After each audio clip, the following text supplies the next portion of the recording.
والسلام عليك يا سيدنا رسول الله نحمده ونصلي ونسلم على رسوله الكريم أما بعد فأعوذ بالله من الشيطان الرجيم بسم الله الرحمن الرحيم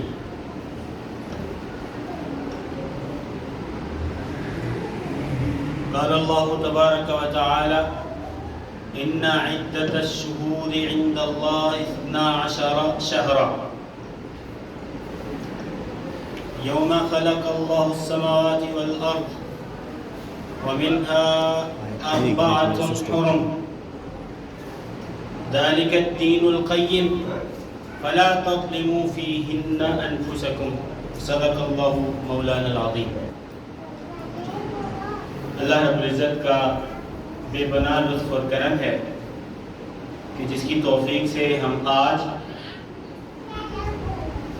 جمعۃ المبارک کی ان مبارک ساعتوں میں اللہ تعالیٰ کے حضور اس کے گھر میں اس کے ذکر کے لیے موجود ہیں. اپنی گفتگو کی ابتدا اس دعا کے ساتھ کریں گے کہ اللہ تعالیٰ آج ہمارا اس مجلس میں بیٹھنا جمعے کے لیے اپنا ذکر سننے آنے کے لیے جو کاوش کی جو چل کر آئے اللہ تعالیٰ اس کو اپنی بارگاہ میں قبول فرمائے. اور آج کی مجلس میں جو بھی ہم گفتگو کریں اللہ تعالیٰ کی حضور دعا ہے کہ اس کو شرف قبولیت نصیب فرما, اس کو سمجھنے کی توفیق دے اور اس پر عمل پیرا ہونے کی توفیق نصیب فرما. سامعین جی وقار, جو آیہ کریمہ میں نے تلاوت کی یہ آیہ کریمہ آپ کو بتلاتی ہے کہ اللہ رب العزت نے ارشاد فرمایا کہ جو مہینوں کا عدد ہے اللہ کے ہاں فرمایا وہ 12 مہینے. یہ فرما کے فرمایا کہ یہ جو مہینوں کا عدد ہے یہ تب سے ہے جب سے اللہ تعالیٰ نے آسمان اور زمین کو پیدا فرمایا. اور پھر فرمایا کہ اس میں 12 مہینوں میں 4 ماہ جو ہیں وہ حرمت کے مہینے. اور جب حرمت کے مہینوں کا ذکر فرمایا تو وہاں پر ایک بات اضافی فرمائی, فرمایا فَلَا تَظْلِمُوا فِيهِنَّ أَنفُسَكُمْ کہ یہ جو حرمت کے مہینے جب آئیں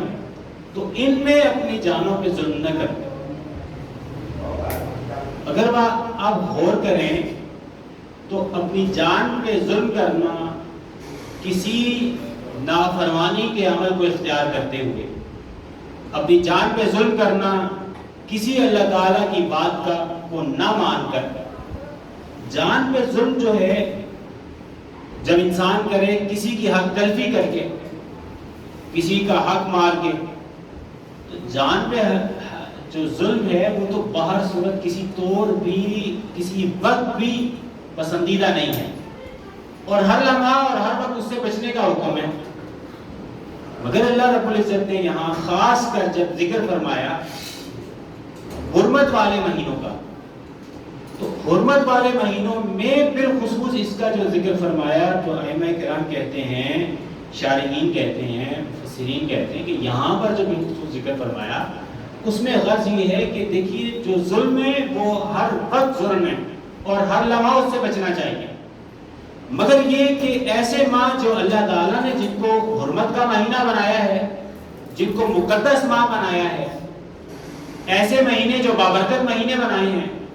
ان بابرکت مہینوں میں اگر انسان ظلم کرے, اپنی جان پر ظلم کرے گا تو اس کا مواخذہ بنسبت زیادہ ہوگا عام اپنی جان پر ظلم کرنے کے. ظلم بہت صورت روا نہیں ہے, مگر یہ کہ ایک مہینہ ہے اللہ تعالیٰ نے خصوصی طور پر اس سے روکا ہے. اب وہ اس کا لحاظ نہیں کر رہا, اپنی جان پہ ظلم کر رہا ہے, تو ایسے ماہ ایسے وقت میں اپنی جان پہ ظلم کرنا یہ زیادہ ناپسندیدہ ہوگا. تو ہم جس مہینے میں ہیں یہ محرم الحرام کا مہینہ, یہ ان 4 ماہ میں سے ہے جن کو اللہ تعالیٰ نے خاص عزت بخشی ہے, خاص حرمت بخشی ہے, جن کے بارے میں فرمایا کہ ان مہینوں میں تم قتال نہ کرو, لڑائیاں نہ کرو, جھگڑے فساد نہ کرو,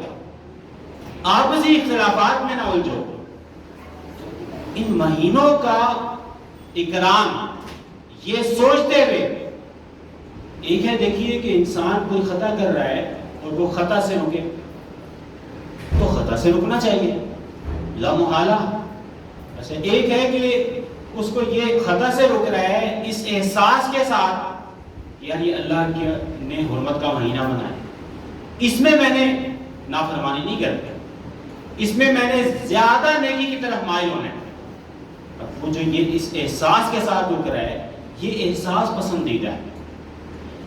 یہ احساس اللہ تعالیٰ رکھوانا چاہتے ہیں ہم سے. تبھی حرمت کے مہینوں کا جہاں ذکر کیا وہاں بالخصوص فرمایا کہ وہاں پہ اپنے اوپر ظلم نہ کرو. سورہ التوبہ میں یا فرمایا کہ ان مہینوں میں سرکشی نہ کرو، فرمایا کہ ان مہینوں میں تقوی اختیار کرو. مختلف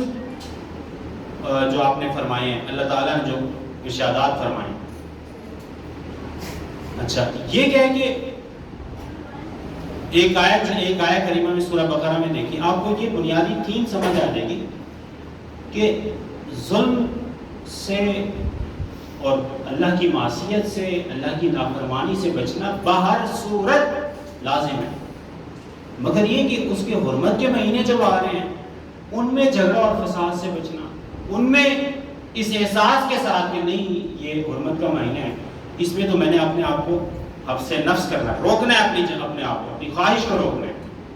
اپنی ایسی طلب کو روکنا ہے جو شیطان کی طرف سے پیدا ہو رہی ہے. تو اس احساس کے ساتھ روکنے میں زیادہ اللہ کو پسندیدہ ہے. اچھا فرمایا یہ حرمت کے مہینوں کا جہاں ذکر کیا تو وہاں ایک جگہ سورہ بقرہ میں فرمایا وَإِخْرَاجُ أَهْلِهِ مِنْهُ أَكْبَرُ عِنْدَ اللَّهِ، اور فرمایا کہ جو شہر الحرام ہے اس میں قتال نہ کرو. یہ قتال کی بابت آپ سے سوال کرتے ہیں، آپ انہیں فرمائیے قتال فیہ کبیر، کہ بھئی ان حرمت کے مہینوں میں جو قتال کرنا ہے، مقاتلہ ہے، یہ زیادہ بڑا گناہ ہے اور زیادہ بڑی ایسی بات ہے کہ جس کا اہتمام کیا جائے، جس کا خیال رکھا جائے. اور یہ فرمایا کہ وَصَدٌّ عَنْ سَبِيلِ اللَّهِ، یہ تو آپ اللہ کی راہ سے روکنے کے مترادف ہو جائے گا. تو اگر آپ 2-3 مقامات میں جو آیات وارد ہوئی ہیں جہاں پہ حرمت کے مہینوں کا ذکر ہے اور اس حرمت کے مہینوں میں اللہ کی خاص ہدایات ہیں، ان پر اگر غور کیا جائے تو محسوس ہوتا ہے کہ یہاں پر جو اہتمام کا ہمیں کہا کہ ان حرمت کے مہینوں کا خیال رکھنا، اپنے ذہن میں رکھنا، یعنی اب اللہ کے حرمت کے مہینے میں اس میں نے معصیت سے بھی بچنا ہے، اور صرف یہ نہیں کہ معصیت سے بچنا ہے بلکہ یہ کہ اس میں خیر کے کام میں بھی بڑھنا ہے. گناہ سے تو بچنا ہی ہے مگر اس احساس کے ساتھ کہ اللہ کی حرمت کا مہینہ اللہ نے بنایا ہے، اس میں نے خیر کے کام میں بھی اضافہ کرنا ہے. یہ پسندیدہ چیز ہے، یہ مقبول چیز ہے. دیکھیے اب میں آپ کو کچھ اس پر روایات بیان کرتا ہوں. اللہ تعالیٰ کی شان دیکھیے، اللہ تعالیٰ نے اپنے سال کا اختتام بھی حرمت کے مہینے میں کیا ہے اور ابتدا بھی حرمت کے مہینے میں. امام حسن بصری فرماتے ہیں ان اللہ افتتح السنۃ بشہر الحرام وختمها بشہر الحرام، کہ اللہ تعالیٰ نے ابتدا بھی شہر حرام سے کی، حرمت کے مہینے سے کی ہے، اور اختتام بھی فرمایا کہ حرمت کے مہینے سے کی ہے. اور جب یہ فرما دیا تو فرمایا فلیس شہر فی السنۃ بعد شہر رمضان اعظم عند اللہ من المحرم. فرمایا کہ اچھا اب یہ بات آپ سمجھ گئے تو آپ سمجھ لیجئے کہ اللہ کے دیگر بھی مہینے ہیں حرمت والے، رمضان کے بعد اگر کوئی سب سے اونچا درجہ کسی ماہ کا ہے تو فرمایا محرم کا. یہ جو مہینہ ہے آپ سمجھیں کہ رمضان المبارک کے بعد سب سے اونچا درجہ اس محرم الحرام کا ہے جس میں ہم ہیں، اور جس میں ہم نے کہا کہ ہم نے معصیت سے بچنا ہے اس سمجھ کے ساتھ کہ اس مہینے میں معصیت نہیں کریں گے، اور نیکی کی طرف بڑھنا ہے اس خیال کے ساتھ کہ اللہ کی حرمت کا مہینہ ہے، ہمیں اس پہ زیادہ خیر کے کام کرنا، زیادہ خیر کے کاموں کا اہتمام کر رہے ہیں. یہ میں آخر میں آپ کو ایک قول بھی اس کو بیان کروں گا. ابھی اس پر آپ 2-4 احادیث سن لیجئے جو بیان کریں گی. محرم الحرام میں خلاصہ سمجھ لیجئے کہ بعض روایات ایسی ہیں جو مطلق اس شہر میں اس مہینے میں عبادت کی طرف ترغیب دلائیں گے. مطلق اس ماہ میں روزے کی طرف آپ کو ترغیب ملے گی کہ روزہ رکھیے, روزے کا اجر آپ کو بیان کیا جائے گا. پھر بعض مطلق پورے محرم الحرام کو اندر جو ہے نا وہ اپنے اندر سمیٹے ہوئے ہیں. بعض اس میں خاص ہیں,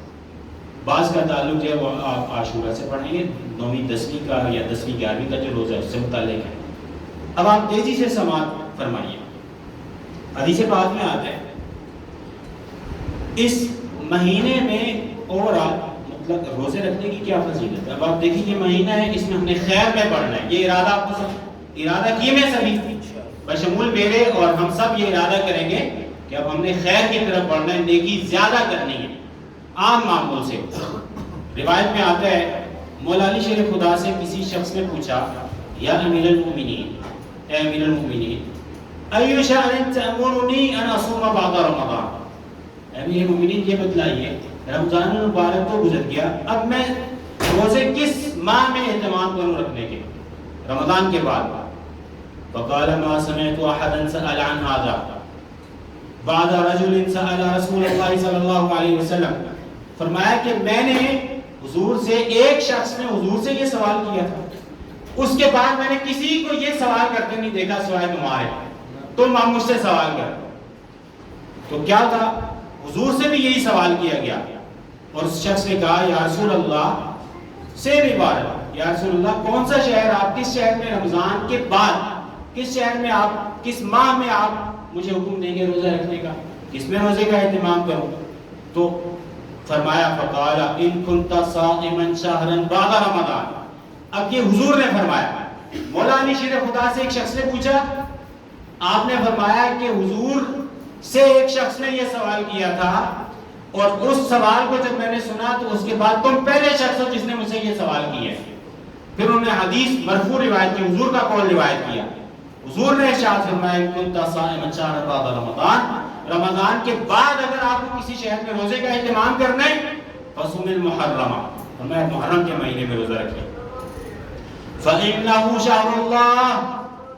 فرمایا کہ یہ اللہ کا مہینہ ہے. محرم کے بارے میں بھی فرمایا کہ یہ اللہ کا مہینہ ہے, اور فرمایا فِيهِ يَوْمٌ تَابَ عَلَى قَوْمٍ, اس میں ایک دن ایسا بھی ہے جس میں توبہ قبول ہوئی تھی. وَيَتُوبُ فِيهِ عَلَى قَوْمٍ, اور اللہ تعالیٰ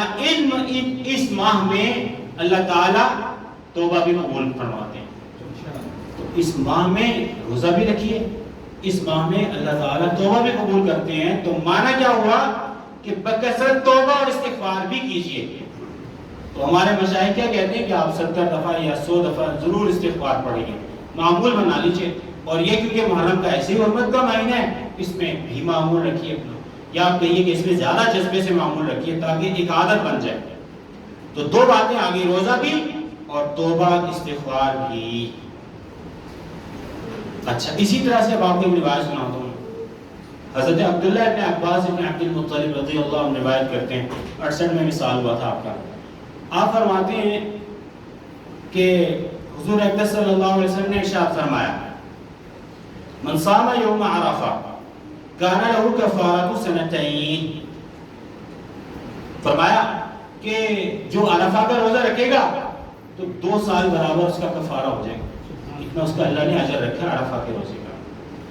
پھر کیا فرمایا, فرمایا ومن صام یوما من المحرم, محرم میں ایک روز کسی نے روزہ رکھا, ایک دن, فلہ بکل یوم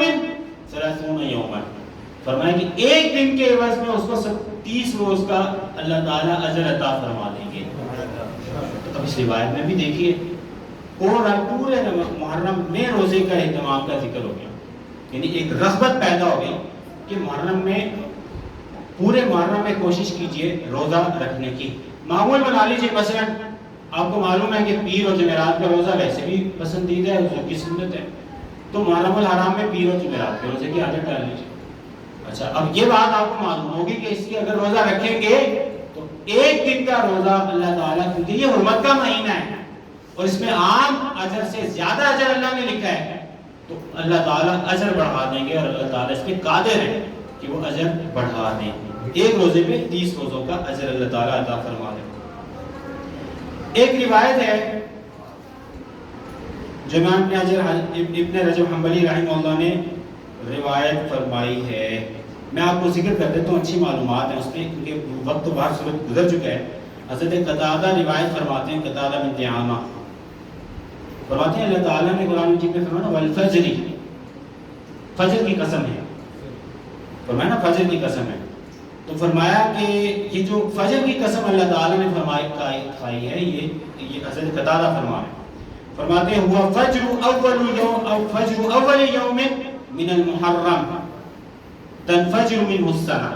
یہ محرم کی پہلی صبح ہے جس سے آگے پورے سال کی ابتدا ہونے والی ہے۔ اللہ تعالیٰ نے اس کی قسم بھی کھائی ہے، یہ اس کو بتلا رہا ہے اس کی فضیلت کو۔ پھر روزے کی فضیلت کے بارے میں ایک اور باتیں گزارشات سن لیجیے۔ دیکھیے انبیاء کرام بھی اس روز محرم الحرام میں روزے کا اہتمام انبیاء سے بھی ثابت ہے، اور میں نے آپ کو پہلے بھی یہ بات بتلا رکھی ہے کہ جو محرم الحرام ہے اور اس میں بالخصوص جو عاشور ہے 9ویں 10ویں کا یا 10ویں 11ویں کا جو روزہ ہے، اس کی ایک تاریخی اہمیت بھی ہے، اس کی ایک تاریخی اہمیت بھی ہے، اور سابقہ امم میں بھی اس کا اہتمام رہا ہے محرم الحرام میں بالخصوص ان ایام کا۔ اس بابت آپ نے سن رکھا ہے، میں آپ کو تیزی سے سناتا ہوں۔ دیکھیے حضرت ابو ہریرہ رضی اللہ تعالیٰ عنہ روایت فرماتے ہیں حضور نے ارشاد فرمایا کہ جو عاشورہ کا دن آئے گا محرم میں، فرمایا کہ یوم کانت تصومہ الانبیاء، یہ وہ دن ہے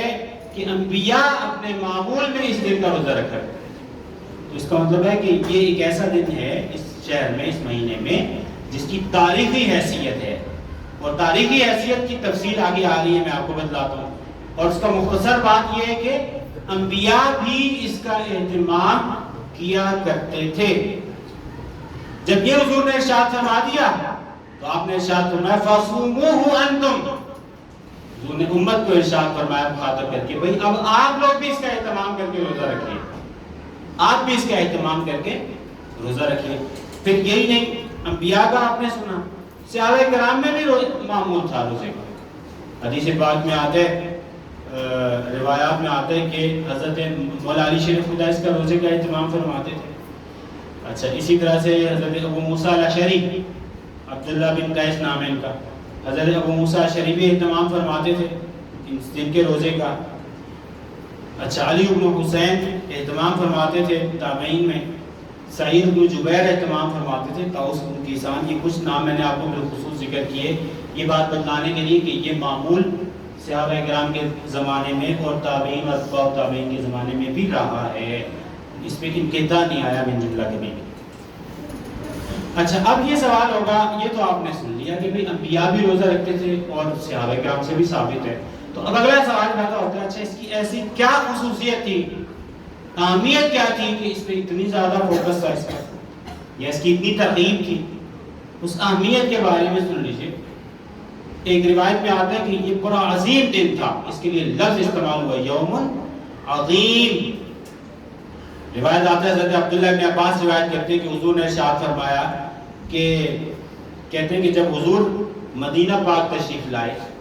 تو آپ نے دیکھا کہ یہود اس کا اہتمام فرماتے تھے عاشورے کے روزے کا، تو حضور نے ان سے ارشاد فرمایا ما هذا اليوم الذي تصومون، یہ بتلاؤ یہ جو تم روزہ رکھ رہے ہو اس دن کا، اس دن کی کیا مناسبت ہے، یہ کون سا دن ہے، کیا خاص بات ہے جو تم اس کا اہتمام کر رہے ہو اور روزے رکھ رہے ہو؟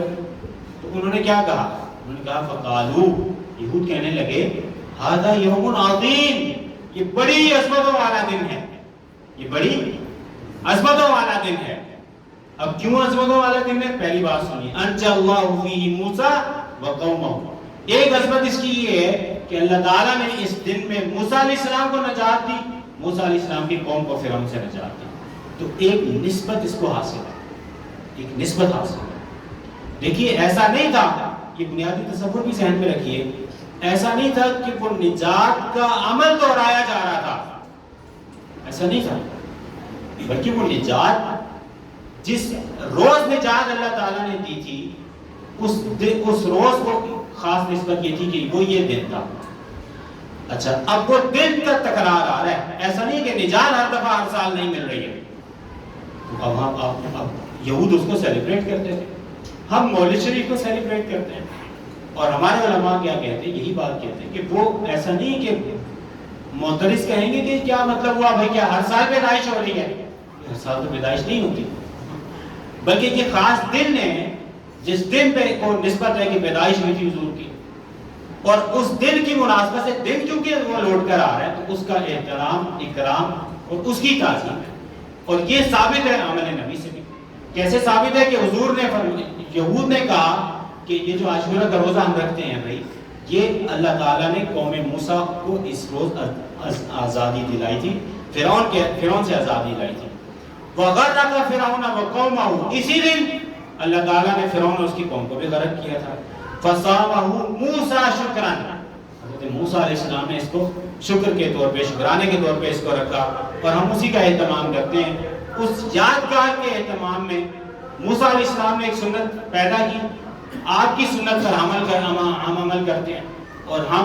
اس روز کا اکرام کرتے ہیں اور روزہ رکھتے ہیں۔ اس میں ایک اور ذہنی بات بھی آپ کو میں بتلاؤں، ایک فنی بات ہے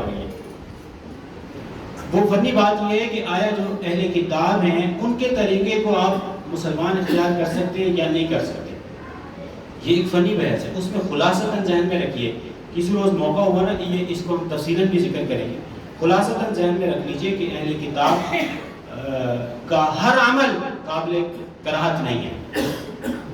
تو جو چیز اسلامی تعلیمات کے خلاف نہیں ہے یا اسلام کے وضع کردہ اصولوں کے تابع ہے، اس کو لینے میں حرج نہیں ہوگا، یہ عمومی ضابطے کے طور پہ۔ یہ بھی اس حدیث سے ایک مسئلہ واضح ہوتا ہے، اس پہ انشاءاللہ کبھی تفصیلی گفتگو بھی کریں گے۔ تو حضور نے فرمایا کہ بھئی تم بھی روزہ رکھو، کیوں؟ فَنَحْنُ أَحَقُّ وَأَوْلَىٰ بِمُوسَىٰ مِنكُمْ، موسیٰ علیہ السلام کا ہمارے بھی زیادہ حق ہے موسیٰ علیہ السلام کا، اور حضور نے روزہ بھی رکھا، آپ صلی اللہ علیہ وسلم نے امر بصیامہ، اس کا حکم بھی دیا کہ اس کو روزہ رکھو۔ ایک روایت میں آتا ہے یہاں تو فرمانے کہ عظیم دن ہے، بڑی عظمتوں والا دن ہے۔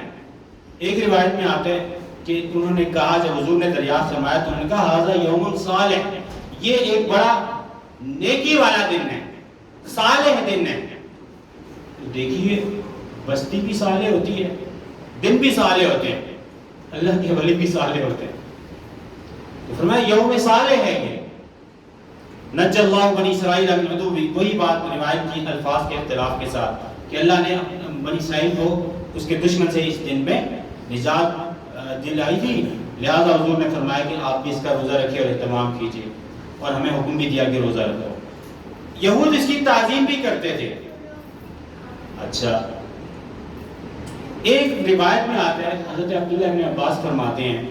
کہ جب حضور اکرم صلی اللہ علیہ وسلم نے یہ روزہ رکھا اور حکم دے دیا کہ بھی آپ بھی روزہ رکھو، صحابہ کرام کو کہا، تو صحابہ کرام میں سے کسی نے عرض کی کہ یا رسول اللہ انہو یوم تعظمہ الیہود والنصارى، یا رسول اللہ یہ تو ایک ایسا دن ہے کہ جس کی یہود و نصارہ بھی تعظیم کر رہے ہیں، اب ہمیں بھی فرما رہے ہیں کہ ہم بھی تعظیم کریں۔ تو حضور نے کیا فرمایا؟ فرمایا کہ جب اگلا سال آیا، جب حضور نے فرمایا اگلا سال آیا تو 10 کے ساتھ 9 تاریخ کا روزہ ملا لیا، یعنی ڈبل روزہ رکھا۔ اگر 10 ہے 9 تاریخ کا ساتھ ملا لیا، یا فرمایا کہ ایک روز آگے کا روزہ ہم اس کو فرمایا کہ ہم ملا لیں گے۔ روایت میں آتا ہے کان عید العام المقبل سمنا یوم التاسع، فرمایا کہ جب اگلا سال آئے گا تو ہم 9 تاریخ کا روزہ ساتھ ملا لیں گے۔ لیکن ہوا کیا؟ فلم یات العام المقبل، اگلا سال آیا نہیں، حضور کا وصال ہو گیا، مگر یہ کہ یہ سنت ثابت ہو گئی کہ آپ 10 تاریخ کے روزے کے ساتھ 9 کا روزہ ملائیے، یا 10 تاریخ کے ساتھ ایک روز آگے 11 کا روزہ ملا لیجیے۔ تو یہ ایک اضافی بات میں نے آپ کو بتا دی کہ کیا روزہ رکھیں گے 10 تاریخ کا، ایک دن پہلے ملا لیجیے، 9-10 کا رکھ لیجیے، یا 10 اور 11 تاریخ کا روزہ رکھ لیجیے۔ اس نسبت سے ایک اور نسبت بھی اس کو حاصل ہے، اور وہ نسبت کیا حاصل ہے؟ سیدہ عائشہ صدیقہ فرماتی ہیں جب یہ جو عاشورہ کا روزہ تھا یہ لازم تھا رمضان کے روزے سے پہلے، جب تک رمضان کے روزے فرض نہیں ہوئے تھے تو اس کا اہتمام کرنا لازم قرار دے دیا گیا تھا۔ پھر سیدہ عائشہ صدیقہ رضی اللہ عنہا کی روایت میں آتا ہے کہ جب یہ روزے رمضان کے فرض ہو گئے تو حضور نے رخصت دے دی اور آپ نے فرمایا کہ من شاء یصوم او فلیصم، جو سے اس کا روزہ رکھنا چاہتا ہے وہ فرمایا روزہ رکھ لے، اور جو چھوڑ ہے وہ چھوڑ بھی سکتا ہے، یعنی اب یہ فرض نہیں رہا ہے، مگر یہ کہ اس کی سنت بار صورت باقی ہے اور یہ نفلی روزوں میں شمار ہوگا، سنت اس کی بار صورت، سنت ہونا اس کا بار صورت باقی ہے۔ امام ابن حجر اسقلانی رحمہ اللہ نے ارشاد فرمایا اسی حدیث کی شرح میں، آپ نے ایک اور وجہ بھی بیان کی اس دن کے عظیم ہونے میں، ایک اور سبب بھی بیان کیا، اس دن کو ایک اور نسبت بھی ہے۔ فرماتے ہیں امام ابن حجر اسقلانی رحمہ اللہ تعالی فتح الباری میں، کہتے ہیں کہ یہ وہ دن تھا تستر فیہ الکعبہ، کہ کعبہ پہ پردہ پوشی جو ہے، کپڑا جو چڑھایا جاتا ہے وہ اس دن میں چڑھایا جاتا تھا، اس دن کے اہتمام سے وہ یہ عمل بھی کرتے تھے۔ فرمایا کہ یہ بات، اور پھر اس سے ایک مسئلہ نکالا، فرمایا کہ اس چیز سے بات یہ ثابت ہوتی ہے، اس کا مفاد یہ ہے کہ جو جاہلیت کا زمانہ تھا، جاہلیت کے زمانے میں جو کعبہ کی تعظیم کی جاتی تھی اس کا بھی ایک سبب یہی تھا، تو کعبۃ اللہ کی تعظیم عصر جاہلی سے ہی شروع ہو گئی تھی، اور وہ اس دن میں کعبہ پر غلاف چڑھایا کرتے تھے، یہ بھی ان کا ایک معمول تھا جو رہا، اسلام سے پہلے بھی رہا۔ ایک روایت، آخری روایت سنیے اس روزے کے بارے میں جو یہود سے متعلق ہے، وہ اس کو بطور عید منایا کرتے تھے۔ روایات میں آتا ہے کہ جو عاشورہ ہے تعدہ الیہود عیدا، کہ وہ اس کو بطور عید منایا کرتے تھے۔ اچھا، پھر آگے پوری وہی روایت آ جائے گی کہ حضور نے فرمایا کہ ہم موسیٰ کے زیادہ حقدار ہیں، لہذا تم بھی اس دن روزے کا اہتمام کرو۔ تو یہاں بھی ایک بات اضافی طور پہ سمجھ لیجئے کہ جو یہاں فرمایا کہ یہود عید کے طور پہ مناتے تھے، تو یہاں عید، جو لفظ عید ہے نا، لفظ عید، اس کے بارے میں یہ ضابطہ ذہن میں رکھیے کہ وہ اس کا اطلاق کبھی اطلاق لغوی اطلاق ہوتا ہے۔ وہ عید ہے کہ یہ ہر سال لوٹ کر آ رہی ہے، وہ لوٹ کے آنے کی وجہ سے یا ایک خاص انٹرول پہ بار بار آنے کی وجہ سے وہ عید ہے، اور ایک اس کا اصطلاح اس شرعی اطلاق ہے۔ تو وہ شرعی اطلاق وہ سال میں 2 عیدیں ہیں ہماری۔ بعض اوقات ایسا ہوتا ہے کہ ہمارے ہاں بعض اہل علم کہیں گے کہ بھئی عید تو شریعت میں 2 ہیں، تو آپ میلاد النبی بھی کو بھی آپ عید کہہ رہے ہیں، تو سمجھیے کہ جو عید واجب ہے وہ 2 ہی ہیں، وہ ویسے ہی ہے، مگر میلاد شریف کو اگر عید کہہ دیا جاتا ہے تو وہ عید اس کے لغوی معنی میں ہے کہ وہ ایک دن ہے جو بار بار لوٹ کر آ رہا ہے اور فرحت کا سماع ہے اہل ایمان کے لیے، وہ اس نسبت کی بنا پر اس کو عید کہہ دیا جاتا ہے، اور اس کا استدلال بھی اس حدیث سے ہوتا ہے جو میں نے آپ کو ذکر کی کہ یہود بھی اس کو بصورت عید منایا کرتے تھے، اس دن کو بصورت عید منایا کرتے تھے۔ اب اس میں ایک آخری روایت سنی، حضرت قتادہ الانصاری روایت کرتے ہیں، فرماتے ہیں حضور نے ارشاد فرمایا، جب حضور سے پوچھا گیا اس عاشورہ کے روزے کا، تو آپ نے فرمایا یکفر السنۃ الماضیہ، کہ یہ 1 سال کے گناہوں کا، جو صغیرہ گناہ ہو، چھوٹی چھوٹی لغزشیں انسان سے ہو جاتی ہیں، ان چھوٹی چھوٹی لغزشوں کا کفارہ ہے۔ تو انسان، خلاصہ کیا ہے کہ انسان سے اگر چھوٹی چھوٹی لغزشیں ہو رہی ہیں تو اللہ تعالیٰ نے ایک مہینہ دے دیا، حرمت کا مہینہ، ہمیں کیا کرنا ہے؟ ہمیں اس حرمت کے مہینے کی پاسداری ذہن میں رکھنی ہے، ہمیں اپنے عمل میں